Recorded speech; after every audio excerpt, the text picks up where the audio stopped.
Hello, it's 9 p.m. in RTD. It's time to English New Edition. For tonight's headlines, we have the Prime Minister receives the resident coordinators of the United Nations system.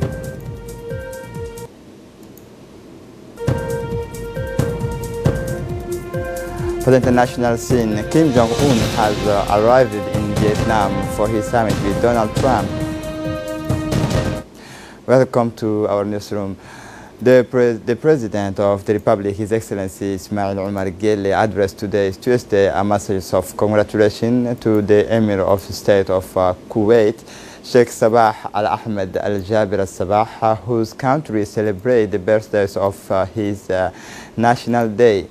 In his message, the President of the Republic paid a heartfelt tribute to the sister nations of Kuwait and friend for the growth achieved in almost all sectors of its development, a source of well-being and fulfillment for all its fellow citizens. The Egyptian head of state also took the opportunities of this telegram to reiterate to the Emir of Kuwait his availability and those of the government of the people of Djibouti to work continuously to strengthen the special ties that bind them to the world state and the brotherly peoples of Kuwait.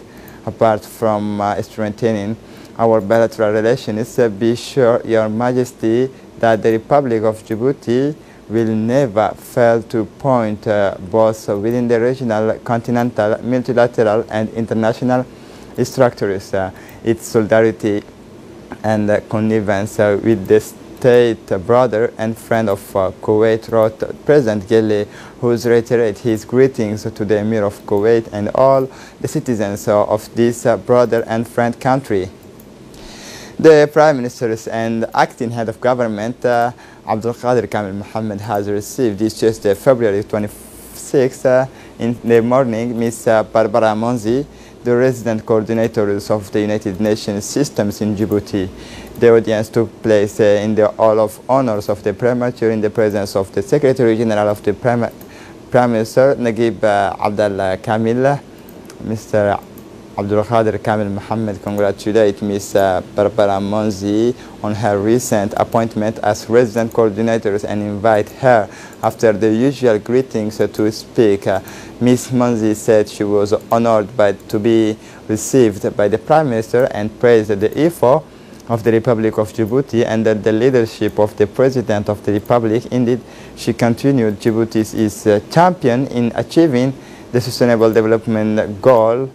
The meeting with the Prime Minister also is an opportunity to know the visions of the government. She went on to talk about the reforms of the United Nations development system that led the decouplings of the principal functions of United Nations resident coordination and resident representative of the United Nations Development Program, UNDP. In addition, among other topics addressed by the resident coordinators was the forthcoming organization in March of the annual meeting of the entire United Nations country team composed of resident and non-resident United Nations agency whose file actions cover Djibouti. At the end of the meeting, the Prime Minister and the acting head of government welcome the strong partnership between Djibouti and United Nations system and express his eagerness to explore with the resident coordinator the best way to work for information. The new offices of the facto elevate Ms. Monzi to the highest official United Nations rank in the countries and allow her to report directly to the UN Secretary General at the level of Djibouti. As part of the 14th anniversaries of the RPP party, the Committee of Festivity and Force held yesterday at the People's Palace the workshop to return the work of platforms of exchanges and reflections. The workshop was placed under the high patronage of the RPP Vice President Abdul Qadir Kamil Mohammed. The day rich with emotions gathered the Secretary General of RPP, Ilyas Musa Dawale, the President of the Committee Naguib Abdallah Kamil, several members of the government, teacher, researcher of the university, and senior executive of various ministries, and several sympathizers and RPP activists. The objective of this workshop was to expand its thinking by involving intellectuals whose analysis, criticism, and recommendations will be helped to envision a future with hope.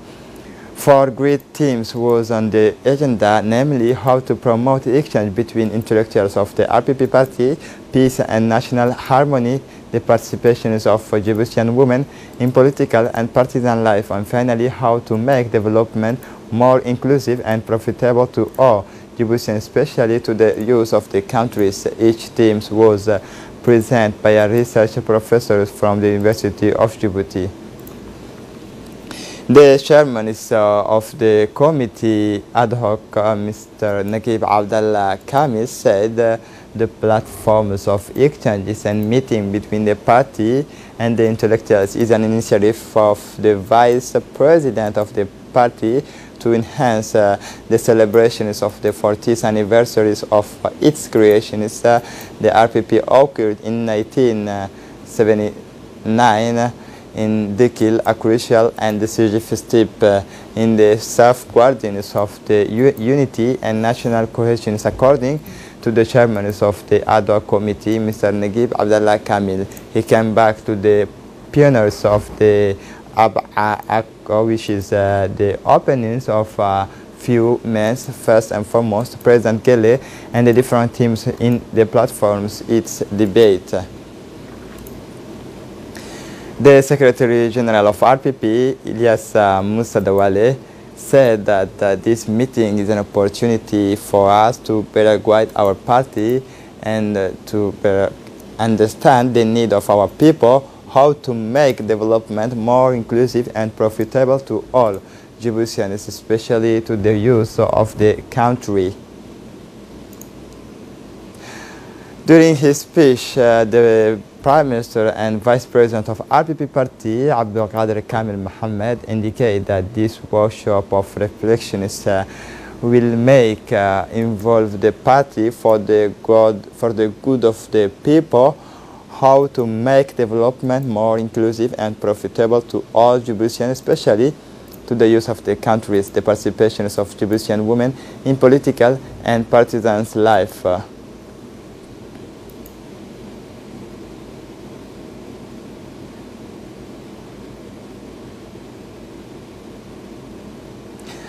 As part of the party's 40th anniversaries of RPP Party, an exchange and debate conference on activism and in the RPP Party was held yesterday afternoon at City Hall. The Vice President of the Mobilization Committee, the Secretary General, Ms. Muna Usman Aden, the Dean of the party, activists, sympathizers, and adherents of the party, the Deputy, but also the Mayor of the city participate in this event. Indeed, this meeting was intended to transmit messages of activism and of our elders that sacrifices during these 14 years of existence to young members and supporters of the party. It was also an opportunity for all this audience from different institutions to benefit from this very rich debate in the history of the party and that our country. To do this, young women had the opportunity to enjoy and ask us questions on several themes, namely the role of women in the party in a war illustrated on these occasions by militant women recalled their adherence of this party. As part of the commemorations of the 40th anniversaries of our great RPP party, 33 Neighborhood Cultural Annex Committee visit last Tuesday in Annex the Neighborhood 3 to organize the cultural competition. To this and many religious activists and have present a traditional Somali camp with all the accessories needed and various traditional wedding dishes. Cattle at the end of this cultural event, the the neighborhood. Three annexes group present their folk dance, the recitations of poetry in the Somali language, but also they sang about the party's result, progress, stability, and development of the country. Note that this activity is part of the commemorations of the 40th anniversary of our party that will celebrate on March 4, 2019. The goal of this mission is of the Commission to set up the young talent of the best annex of the capital. The Minister of Defense in charge with the relations of Parliament, Ali Hassan Bahdoun, had yesterday afternoon in his office a working meeting with the U.S. Ambassador to Djibouti, Mr. Larandre Jr., accompanied by his new defense commander, Sin Hayes. The meeting was attended by the Chief of Staff of the Ministry of Defense, Commander Ilyas Abdullahi Gele, and the technical advisor to the minister Said Ibrahim Farah. This meeting has the values of making contact between the Djibouti Ministers of Defense, Ali Hassan Bahdoun, and the new defense Mr. Sin Hayes. It was introduced to the ministers by U.S. Ambassador Larandre Jr. The meeting focused on the relations of friendship and cooperation between the two countries and the two peoples. It also discussed ways and means to strengthen them. Then the Minister Ali Hassan Bahdoun and Ambassador Larandre discussed the framework of USA and Djibouti strategic partnership on defense and security in the region. On this specific point, Mr. Bahdoun expressed the wish to see the military and security cooperation consolidate further. The Minister of National Education and Vocational Training, Mustafa Mohamed Mahmoud, and the representative of UNICEF, Ms. Janabu Maunde, signed this morning the document of the joint work plan between the MENFOP and UN agency. The ceremony took place at MENFOP in the presence of the Secretary General and Director General of the MENFOP administration, Mr. Mohamed Abdallah Mahyub, and Saleh Alwan Isse, as well as Ahmed Saeed, Education Program Officers at UNICEF. The Minister and UNICEF boss, who also chair the local group and of education partners, spoke extensively about enhanced cooperation between their two institutions. The Minister welcomed the perfect collaborations between his department and UNICEF. Under your leadership, UNICEF and the local group of education partners are providing an innovative support to the MENFOP, he said. The opportunity for Ms. Maunde to return his beautiful tribute to the MENFOP, she congratulated for the excellent work for children. She reiterated the full support of UNICEF and increased cooperation from the group of local education and partners she chaired. The work of the first conference of head of state and government of the members countries of Sahel regions was held on Monday, February in Niamey, Republic of Niger, and the chairmanship of His Excellency Issoufou Mahamadou, President of the Republic of Niger, President of Climate Commissions for the Sahel region. During this conference, His Excellency Ismail Margele, President of the Republic, was represented by His Excellency Musa Mohamed Ahmed, Minister of Housing and Urbanism and Environment, accompanied by Hussein Rirash Roble, Director of Environment, the President, the Prime Ministers, and the members of country of Climate Commissions for Sahel regions, and the President of the Republic of Congo. President of Congo, but Climate Commissions took part in this important meeting. At this summit, the conference was preceded by the third meetings of ministers in charge of environment of members countries on climate commissions for Sahel region, held on February 29, 2018 in Niamey, Republic of Niger. The aim of this conference was to adopt the climate investment plan for the Sahel region itself for the period 2019-2030 and its priority regional program to catalyze climate investment in the Sahel regions for 2019-2035 and in the institutional arrangement for the implementing. The gender's dimensions in the building, transport and logistics sectors was a workshop that opened this morning at the Chambers of Commerce. Listen to the report. Women into the private sector, including the transport and the construction, is the theme of this awareness-raising workshop that opened this morning at the Chamber of Commerce. This 2 days USAID organized workshop with USAID open up discussion of the challenges, gender-related constraints faced by women in the private sector, and how governments can dare negotiate these barriers through gender-sensitive policy intervention for better. This awareness-raising workshop brought together private sector actors to change the game, to change social norms about the perception of gender roles. Les jeunes femmes qui réussissent à trouver un emploi dans des domaines techniques. In these opening remarks, USAID acting representative Mr. Alpha Diallo emphasized that this workshop fits perfectly into the objectives of the Djiboutian government. Cet atelier financé par l'USAID est crucial. As for him, the president of the Chamber of Commerce, Mr. Yusuf Musa Dawali, recalled the crucial objectives of this workshop. After the speeches, a projection was made by a team of the employability project of the workshop called PAD. It concerned the results of a study which was made, the big problem related to the integration of women in the building, transport, and logistics sectors. In Djibouti, it should be remembered that the integration of women in these non-traditional sectors should bring important results in terms of equality and support the achievement of the goal of sustainable development that aims to achieve gender equality, autonomy, and other targets of the sustainable development goals related to gender. On the afternoons of Tuesday, Arcana Associations for the Development of Obok has organized a competition between young English students in the Obok Community Development Center.